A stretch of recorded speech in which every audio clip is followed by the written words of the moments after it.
You know how you're seeing more and more folks out there uh, pounding the pavement Yeah, from definitely. like a casual jog around the block to these incredible endurance feats you hear about?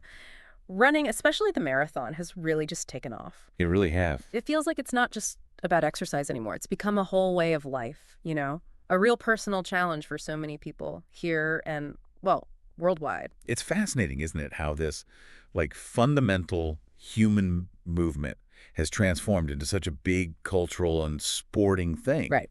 And when we talk about a marathon, we mean that very specific distance, 42.195 kilometers. Or 26.2 miles for those of us thinking in miles. Exactly. And that distance, it commemorates that legendary run, right?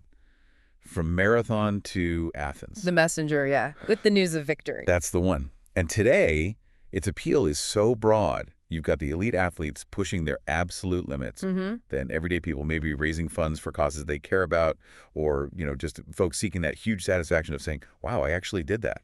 Exactly. That I did it feeling must be immense. And if we zoom in a bit, you can really feel the energy around road running events. Oh, for sure. It seems like every other week there's some kind of race happening. And some of those flagship events, they've become really iconic markers on the calendar. Yeah, if you look at the bigger picture here, the embrace of marathon culture is, well, it's pretty obvious. Take the Taipei Marathon, for instance, held each December. Okay, yeah. It's the biggest international marathon here, definitely. Draws participants from all over the globe. Right. And then there are others like the Taroko Gorge one. Oh, the Taroko Gorge Marathon. Imagine running through that landscape. Hmm. Just breathtaking natural beauty. I've seen photos. It looks stunning, though. I bet those hills add a serious challenge. They certainly do. It's a very different experience from a city marathon. Then you've got, say, the Kaohsiung Marathon. Right. That one's got more of a city vibe. Coastal views, I heard. Yeah, great city energy, some lovely stretches along the coast. And we can't forget the Sun Moon Lake Marathon. Ah, Sun Moon Lake, known for being incredibly beautiful, but also pretty tough with the hills around the lake. Precisely. Stunning scenery combined with a real test of endurance. But what's also interesting is just the sheer variety of events popping up now. It's not just the full marathon anymore, is it? Not at all.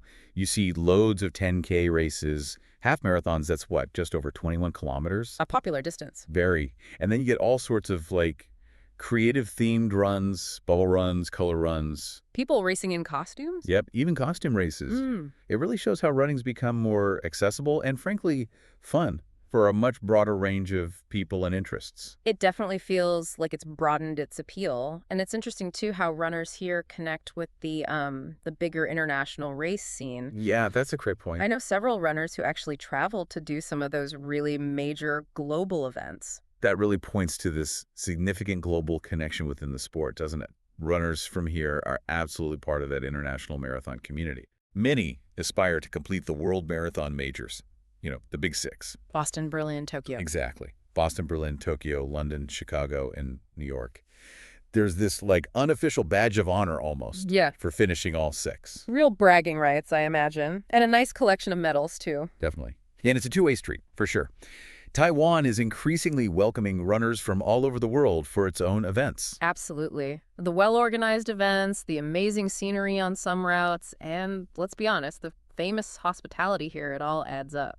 It's a fantastic way to boost sports tourism and really showcase what this place offers on a global stage. Agreed. Now, for anyone thinking, wow, a full marathon sounds like a massive undertaking, well, there's an even bigger world out there. The triathlon. Yes. Okay, so if a marathon tests your running, a triathlon really ups the ante. It combines three things, right? That's it. Swimming, then cycling, and then running. A true test of all-around fitness and serious endurance. And at the very top of that pyramid, the Ironman. The Ironman. Just the name itself sounds tough, doesn't it? It really does. It involves a 3.8-kilometer swim, Okay.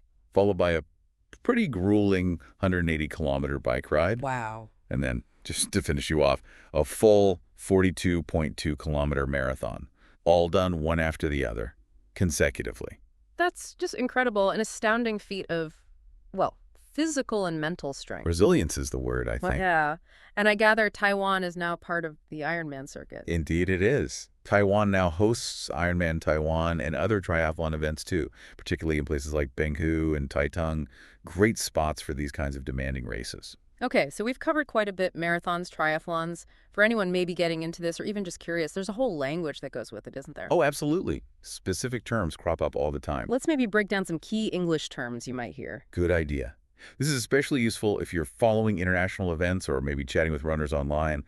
First, obviously, marathon itself. Which we've established is the 42.195K race. Right. So you might hear someone say, I signed up for the Taipei Marathon this year. Simple enough. And the shorter one. The half marathon. That's 21.0975 kilometers. So you could say she completed her first half marathon last weekend. Still a massive achievement. Absolutely. Then there's the finish line. Pretty self-explanatory, but emotionally huge for runners. The end of the race, where all the effort pays off. Exactly. People often talk about that amazing feeling of crossing the finish line. I can only imagine. Another term you hear a lot is bib number. What's that about? Ah, the bib number. That's simply the identification number runners wear, usually pinned to their shirt or shorts. Okay, so you might get told, don't forget to pin your bib number before the race. Precisely. Important for timing and tracking.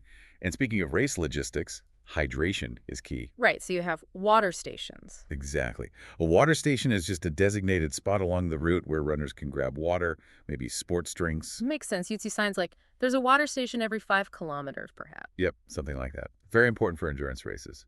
Now, another key concept is pace. Pace, right. That's about speed, isn't it? Yes, pace is your running speed, usually measured in minutes per kilometer or minutes per mile. So a serious runner might say he kept a steady pace throughout the race or aim for a specific pace goal. Exactly, like aiming for a pace that gets them under 3 hours. Key for strategy. Okay, now jumping back to the multi-sport events, the word triathlon. Yes, triathlon, as we said, swim, bike, run. So a sentence might be, training for a triathlon takes serious commitment. Definitely sounds like it. And the ultimate version of that. That would be the Ironman. Correct. Ironman specifically refers to that ultra-distance triathlon format we described, the long swim, the long bike, the full marathon run. Got it. So completing an Ironman is a huge achievement. Understatement, maybe? Huh, probably. It really is monumental. Okay, this is great. Now, for anyone listening who might be feeling a bit inspired, maybe thinking, maybe I could try a marathon one day, what's some essential advice for beginners? Oh, good question. Where to start? Well, first off, a structured training plan is absolutely vital. You can't just wing a marathon. Right. You need to build up gradually. Exactly. Gradually increase your mileage over weeks and months. And crucially, invest in proper running shoes. Don't just wear your old sneakers, basically. Please don't. Your feet will thank you. Yeah. Go to a specialist store, get properly fitted. It prevents injuries. Good tip. What else? Pay close attention to hydration and nutrition, not just on race day, but throughout your training. Eat well, drink enough water. Fueling the engine. Precisely. Yeah. And just as important, listen to your body. Don't push through sharp pain. Rest is part of training. Recovery is key. Wise words. So easy to get caught up and overdo it, I imagine. Very easy. Also, try to familiarize yourself with the race course beforehand if you can. Look at a map. Maybe drive it or bike it if possible. Yeah, know where the hills are, where the aid stations will be. It helps mentally. And try to practice race day conditions during your training runs. Like running at the same time of day the race will start. Exactly. And practice what you plan to eat or drink during the race. Don't try anything new on race day itself. Ah, the classic mistake. Okay, what about goals for a first-timer? For your very first marathon, honestly, set realistic goals. Aiming simply to finish is a fantastic achievement. Don't worry too much about time. Just getting across that finish line. That's the main goal. Also, maybe consider joining a running group. For motivation and support. Yeah, camaraderie, shared tips, accountability. It can make a huge difference. And finally, plan your race day logistics well ahead. Like how you'll get there, what you'll wear, your pre-race meal. All that stuff. Minimize stress on the day. And honestly, the biggest tip, try to enjoy the experience. It's a massive thing you're doing. That's fantastic advice. Really practical stuff for anyone thinking about taking that leap. Now, looking ahead, are there any major marathon events coming up people might want to know about, either to run or just follow? Oh, absolutely. If we look internationally, coming up in April 2025, you've got the London Marathon in the UK. A world major, right. Huge crowds, iconic landmark. Exactly. Then looking a bit further ahead, August 2025, there's the Sydney Marathon in Australia. That's a newer world marathon major. Oh, Sydney too. Bet that's scenic. Incredibly scenic route, takes in the harbor, and major city sites. Nice. What else globally? September 2025 brings the Berlin Marathon in Germany, famous for being flat and fast. The place for personal bests and maybe world records. Often, yes. Then October 2025, you have the Chicago Marathon to the USA, another flat, fast major, Yeah. very popular. Okay. And rounding out the year's majors, November 2025 is the New York City Marathon. The world's largest, right? Through all 5 boroughs. Must be an amazing So atmosphere. unforgettable by all accounts, a real bucket list race for many. What a lineup. And any noteworthy events, maybe a bit closer to home? Definitely.